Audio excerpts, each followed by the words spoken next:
Ja, hvor skal du hen den fart? Ja, jeg skal hen og sætte den derhen til stakken. Jamen er de er færdige? De har ligget i hvor længe? I 2 døgn. Eller 2 dage. I 2 dage? Ja. Hvordan kan du se på, at de har været der i 2 dage? Det er fordi, at jeg har skrevet dato på. Når du skriver dato på? Ja, ja. Det er ikke fordi, du sådan ved, at lige præcis dem der, Nej. Du ser ud som om, du er 2 dage gammel, lille skat, så du skal ned og have noget chokolade på. Ja.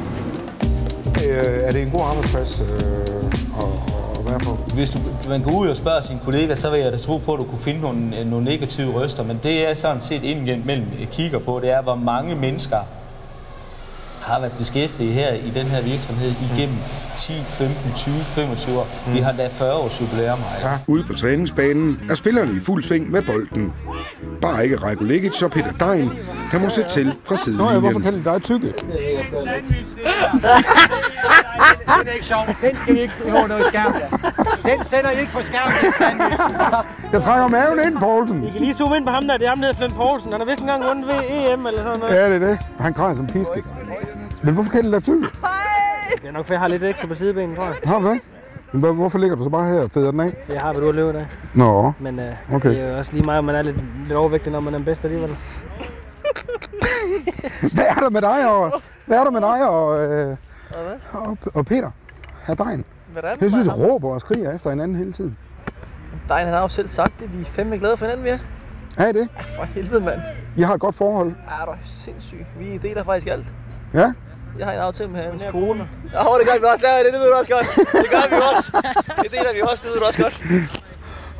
Jeg må væk fra jer to. Jeg kan ikke holde ud længere. Nej, det er satme hyggeligt del alt, det er det.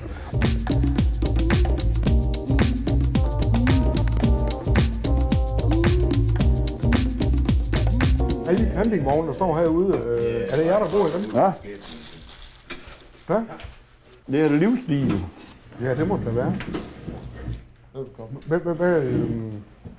Hvad laver I så, når I er fri? Drikker bajer og Bacardi om. Drikker bajer og Bacardi? Ja, det er lidt forskelligt. Det er lige hvad med navnet, du ikke har drukket til. Om sommeren, der griller man lidt og sådan noget. Det er hyggeligt. Ja. Er man ansat i entreprenørbranchen, flytter man rundt til der, hvor der er arbejde. Gutterne her kommer fra forskellige steder i Jylland, håndenkelt kommer fra Fyn. Arbejdstiden kan godt ryge op på 12-13 timer. Man bor alligevel, der kan vi godt lave lidt. Man har aldrig hørt om 8-4 job. Det er ikke noget, det her. Nej. Ikke for os. Nå skal vi så lave om aftenen, så går det helt galt med, men det går ikke. Det kan jeg ikke blive mere traditionelt end 60-stjernet. 60-stjernen bavianrøv der. Har du aldrig hørt om madpyramiden? Jeg har hørt om Keops-pyramiden. Kan du friste med en kop kaffe? Jo, tak. Fordi vi vil jo som regel gerne have et godt forhold til dem, som vi skal afhøre. Ja, man kan godt forestille sig, at man var sur, om man sad her. Jamen, det er det også nogle gange. Og så er det selvfølgelig teknikken. Det er jo for alle i verden, for politimandens vedkommende. Og ikke at opstå en situation, hvor han siger, ved du hvad, jeg gider overhovedet ikke snakke mere med dig. Tværtimod, bevare den gode stemning, al den, det stykke vej, man kan. Fordi det værste, der kan ske, og det har man jo ret til, når man har sigtet i Danmark for noget, ikke at udtale sig. Okay. Nede i kælderen afgiver politidirektøren sine sidste prøveskud.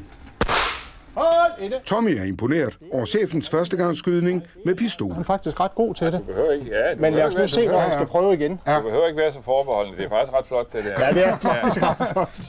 I vores anden del af portrættet af Østjyllands politi skal vi blandt andet på patrulje med Elisabeth og Jakob. Det sidder ikke lidt dårligt? Man sidder faktisk tit rigtig dårligt, når man sidder oven på en stav, og ja, og jo, man sidder ret dårligt. Den tror jeg skal klippe fra, den kan godt blive så stor. Og så kigger vi på enorme mængder af 20-koster. Altså alt, hvad der står her i gangen, det er 20-koster, som vi får op, og så skal vi selvfølgelig finde en ejer på det. Vi snakker våben med en sand ekspert. Kan du overhovedet komme i tanke om en episode, hvor I har slået den på fuld automatik, og så bare plukket løs? Kun til vedligeholdelsesskydning. Ja, ikke også? Jo. Og ikke mindst skal vi se, om politidirektøren kan skyde lige så godt med skarpt, når der bliver lagt et voldsomt pres på ham. Ved at nu får du 10 sekunder, hvor skiven er fra dem, og de 10 sekunder har du til at afgive de 10 skud, du får af mig lige om lidt. Det er alt sammen i 8-4 i næste uge. Så det er bare et drømmejob? Ja, det er det. Det er det? Ja. Og det siger du ikke bare, fordi Pedersen han lytter med? Ja, han er ikke engang. Nej, men det kan være... Giver det fedte point, fordi så synes jeg, det skal med i fjerneren. Det gør det. Det har været rigtig spændende, det er det. Så det er jo en altidig arbejdsplads, vi har. Ja, det må man sige. Men hvad med det der med at komme op og ned? Og sådan, hvordan har du det med det? Jamen altså, de her 35 meter, de var overkommelige. Så det var fint for mig.